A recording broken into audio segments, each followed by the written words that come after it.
Le roi Charles III et son épouse Camilla ne viendront finalement pas en France la semaine prochaine, après un échange téléphonique ce 24 mars 2023 entre le président de la République, Emmanuel Macron, et le roi d'Angleterre. Il a été convenu que la visite du couple serait finalement reportée à une date ultérieure dans des conditions qui correspondent à notre relation d'amitié, écrit le service de presse de l'Élysée. Au vu du contexte social tendu en France, cela faisait plusieurs jours que les services de sécurité de l'Élysée et de Buckingham Palace craignaient pour la sécurité du couple royal et tentaient de réorganiser le programme. Cette visite d'État sera reprogrammée dans les meilleurs délais, dit le communiqué. Le roi Charles III et la reine Camilla avaient choisi la France comme destination pour leur première visite d'État à l'étranger.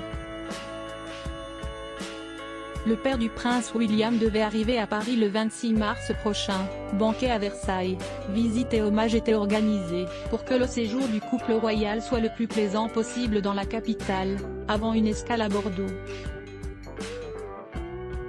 Depuis le passage de la loi sur la réforme des retraites, le pays est dans un tel état de tension, entre grève et manifestation, que la logistique de ce voyage était devenue un réel casse-tête. Photo, Charles III, roi dandy, l'homme le mieux habillé du monde. En plus de l'image bien trop fastueuse que pourrait renvoyer un dîner monarchique à Versailles, des manifestations étaient prévues en début de semaine pour perturber la visite du monarque.